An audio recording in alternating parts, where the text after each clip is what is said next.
Župan, če se ustavimo kar pri prvi točki, najprej rebalans proračuna ste sprejeli, če lahko morda na kratko pojasnite tiste glavne vzroke za spremembe.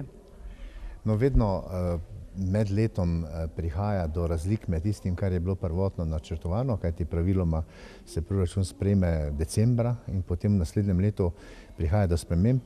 Tokrat je bil osnovni razlog dvig povprečnine, dobre 3 evre, kar pomeni na prihodkovni strani eno povečanje, ki je sicer malenkostno, pa vendar potem znotraj marsikdaj ugotovimo, da ne moreš ene stvari realizirati. Tako je tudi tokrat bilo pri izgradnji kanalizacije v Konusu, se je malo zamaknila, in pa potem predvsem pri gradnji vrtcev je prihaja do krajše zamude, kar pomeni, da ni bilo potrebno, seveda, če potem tudi ni bilo situacij in tudi kredita nismo v celoti počrpali, ki je bil predviden s proračunom.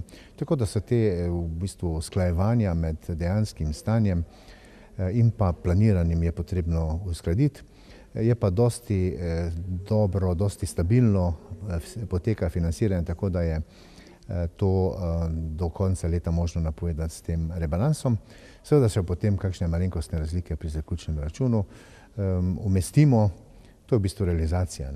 Je kakšna sprememba na odhodkovni strani? Tukaj imam v mislih kakšen novi projekt, naložba. Zdaj, jaz sem sicer, ko sem brala gradivo, videla, da je nekaj denarja bilo za sanacijo plazov. Je to dodatno? Potem tale projekt LIDER, gradnja širokopasovnega omrežja, recimo. Točno tako, pri sanaciji plazov redno prihaja do tega, da je med letom kakšen projekt, ki že leži mogoče kakšno leto, dve na državnih službah, potem odobren. In tudi tokrat smo imeli plaz Klokočovnik, recimo je bil takšen v zadnjem obdobju. In seveda ta prihodek je treba na prihodkovni strani vnesti in pa na odhodkovni strani tudi. A se to leto že se bo saniralo? Ja, dela že potekajo. Aha, dobro, na Klokočovniku trenutno. Ja. Vrednost del mogoče? Vseh številk nimam v glavi, ampak mislim, da je okrog 48 tisoč, ampak ne me držati, rajš preverimo, ker je preveč številk. Dobro. Tudi nekaj podražitev je bilo danes sprejetih na občinskem svetu, vrtec, storitev pomoč na domu. Zanima me, pravzaprav slišali smo argumente ravnatelja glede podražitve vrtca, pa vendarle bo za starše to, bom rekla, malo dodaten udarec po žepu. Ja, poglejte, pri ceni vrtca je strošek dela 80 in več odstotkov, se pravi glavnino predstavlja strošek dela. In ko nekdo spremeni, ko dvigne plače, se tega povišanja ne da izogniti. Planirati izgubo je v finančnem smislu neumnost in tudi ne vzdrži resne presoje, resnega gospodarjenja. Dvig cene pomeni, da ujamemo, to govorimo o 5,7 oziroma 5,8 odstotkov, da pokrijemo te dejanske stroške, ki jih cena vrtca zajema. Druga zgodba je pa potem to, kar mislim, da eni danes niso namenoma hoteli razumeti. Druga je pa potem zgodba, da si tudi, saj pri vrtcih, ne moreš kar tako zmišljevati, kajti Center za socialno delo izdaja odločbe o višini prispevka staršev. In to seveda na podlagi kriterijev, ne na podlagi priimka ali pa lepih oči. In potem dejstvo pa je, da 2/3 tega dviga pokrije v vsakem primeru proračun občine. In približno 1/3 stroška dela oziroma stroška cene vrtca pa pokrijejo starši s svojimi prispevki.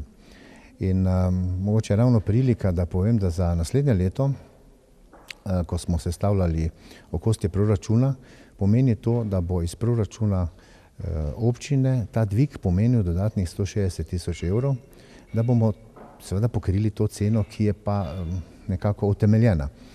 In na letni ravni pomeni pokrivanje razlike med dejanskim stroškem vrtca in pa med prispevki staršev za proračun konjiške občine zaokroženo 2 milijona 200 tisoč evrov.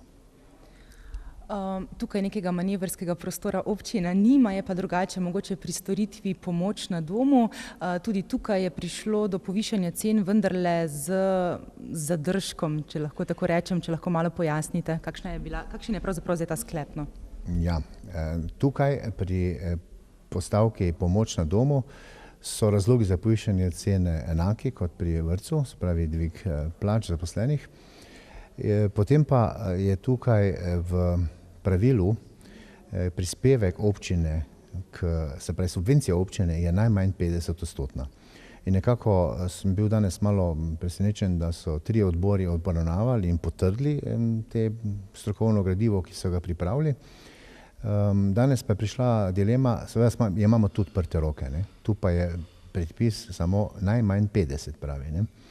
In jaz sem prepričan, da ko bomo tole analizo naredili, da tu pa dejansko ne pomeni neke velike številke.